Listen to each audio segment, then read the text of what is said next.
Hello guys, तो कैसे हैं आप लोग। मैं हूं लकी जांगीर फिटनेस।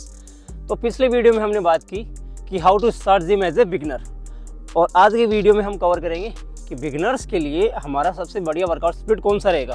तो without investing time video start करते हैं। चलो, तो मेनली 4 टाइप के वर्कआउट स्प्लिट होते हैं हमारे वर्कआउट रूटीन में। हमारे 4 टाइप के वर्कआउट स्प्लिट होते हैं। पहला ब्रो स्प्लिट, दूसरा push pull leg, third upper and lower body, and fourth हमारा फुल बॉडी वर्कआउट स्प्लिट।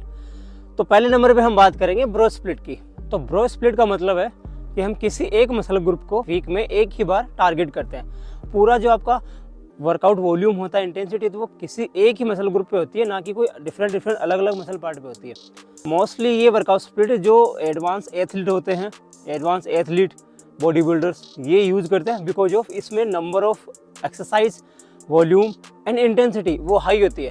तो वो बिगिनर्स के लिए सही नहीं है। एक ही मसल ग्रुप पे इतना फोकस करना, इतना मसल को तोड़ना, वो बिगिनर्स के लिए सही नहीं है। तो ये ब्रो स्प्लिट एडवांस एथलीट और बॉडी बिल्डर्स के लिए सबसे बेस्ट माना जाता है, चाहे वो ड्रग फ्री हो, चाहे वो इनहांस हो, चाहे फिर वो नेचुरल बॉडी बिल्डर हो। ठीक है, अब बात करेंगे अपने push pull leg workout split की। तो push pull leg workout split वो होते हैं, पुश पुल लेग ये 3 दिन में डिवाइड होते हैं। Push movement, pull movement and last legs.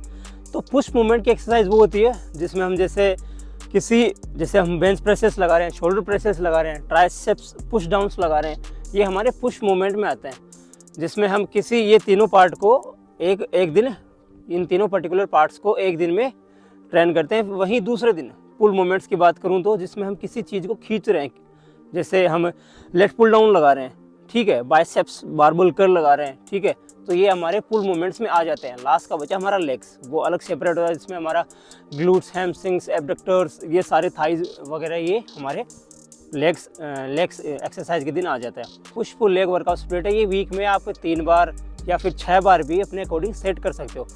But beginners के अकॉर्डिंग देखें तो ये जैसे वीक में 6 बार तोड़ने की ज़रूरत नहीं है। आप इसको बिगिनर्स के लिए सही है, सही कहाँ तक है, आप इसको 6 दिन तक ना करके आप इसको 3 दिन कर सकते हैं। जैसे push movement, rest, pull movement and rest, last का जो बचा आपका लेग्स, वो आपका सैटरडे के दिन हो जाएगा, फिर रेस्ट। तो ऐसे करके आप वीक में इसको 3 बार ट्रेन कर सकते हैं। कोई आपको हाई इंटेंसिटी के साथ और हाई वॉल्यूम के साथ नहीं करना है, क्योंकि एक ही मसल ग्रुप को आप बार बार तोड़ रहे हो वीक में 6 बार, तो वो सही नहीं है बिगिनर्स के लिए।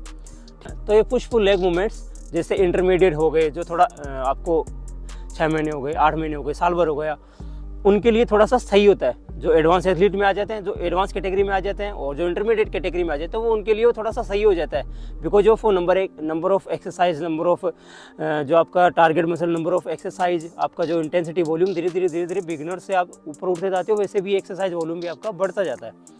तो ये मसला होता है पुश पुल लेग में। अब बात करेंगे हम थर्ड वर्कआउट स्प्लिट की। तो थर्ड वर्कआउट स्प्लिट आता है हमारा अपर एंड लोअर बॉडी। तो अपर एंड लोअर बॉडी हमारा 2 दिन में डिवाइड होता है। जैसे एक दिन अपर बॉडी टोर्सो, दूसरा लोअर टोर्सो, जिसमें हम एक दिन अपने अपर टोर्सो को, पहले दिन अपने अपर टोर्सो को टारगेट करते हैं, जिसमें हर एक मसल ग्रुप के हम कम से कम 2 एक्सरसाइज तो लेते हैं। जैसे चेस्ट की हो गया, एक आइसोलेशन मूवमेंट ले ली, एक कंपाउंड मूवमेंट ले ली, और लेट पुल डाउन ले लिया, बेंट ओवर रोज ले ली, ठीक है, टी बार रोज ले ली। हमारा आम छोटा मसल ग्रुप है, तो इसके लिए हम एक एक्सरसाइज काफ़ी मोर देन इनफ होती है, ठीक है। तो ऐसे करके 6 से 8 एक्सरसाइज में हमारा ये अपर टोर्सो कंप्लीट हो जाता है। अब बात करूँगा मैं दूसरे दिन की लेग्स की, जिसमें हम अपने वही सेम 5 से 6 एक्सरसाइज में हमारे कंप्लीट हो जाता है। थोड़ा बड़ा पार्ट है, जैसे एक क्वाड्स की ले ली, एक हैम्स की ले ली, ग्लूट्स की ले ली, काफ की ले ली, साइड एब्डक्टर्स की ले ली। तो ऐसे करके 5 से 6 एक्सरसाइज हो जाती है अपने लेग्स की। तो ये भी आप वीक में 3 से 4 बार कर सकते हो।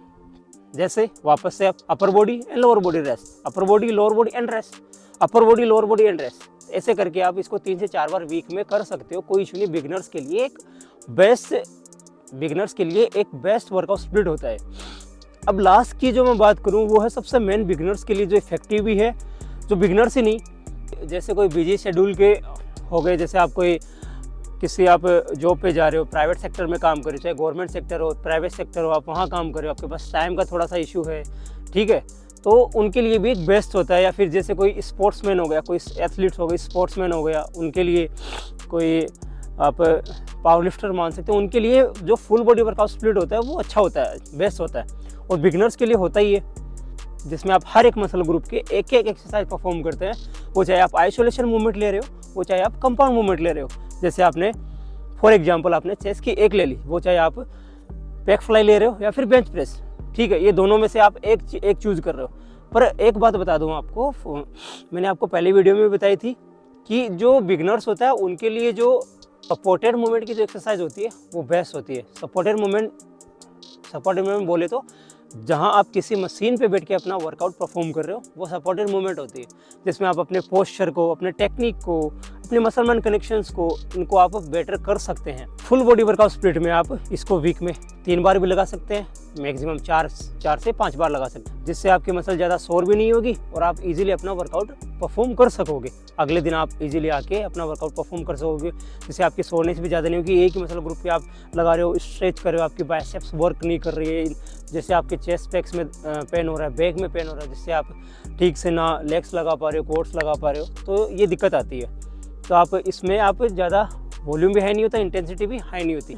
आपका आपने पहले दिन फुल बॉडी फिर रेस्ट, अगले दिन फुल बॉडी फिर रेस्ट, अगले दिन फुल बॉडी फिर रेस्ट, ऐसे करके आप वीक में इसको 3 से 4 बार कर सकते हो इजीली, और बिना कोई ऐसे परेशान हुए कि हाँ यार इसमें मेरा पेन हो रहा है, वो हो रहा है। तो आप इसमें हर एक मसल ग्रुप के 3-3 सेट लेंगे, 12 to 18 रेप्स के बीच में, 12 to 15 भी ले सकते हैं, 12 to 18 रेप्स भी ले सकते हैं। इनमें वर्कआउट स्प्लिट को हटा के अब बात करते हैं रेप रेंज की।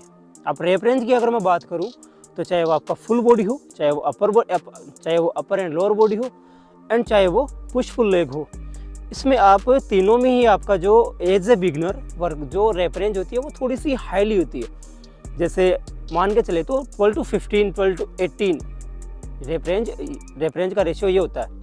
अब टाइमिंग की बात करूँ तो चाहे वो कोई भी वर्कआउट स्प्लिट हो, चाहे आप ब्रो स्प्लिट मान के चलो, चाहे आप push pull leg, upper body, lower body, जो भी आप जितने भी हैं आप मान के चलो, तो टाइमिंग आपकी 45 मिनट से लेके 50 मिनट या फिर 45 से 1 घंटे तक का टाइमिंग पीरियड आपके लिए काफ़ी होता है, मोर देन इनफ होता है। इससे ज़्यादा आपको ओवर ट्रेनिंग करने की नीड नहीं होती है। तो आई होप आपको ये वीडियो पसंद आया।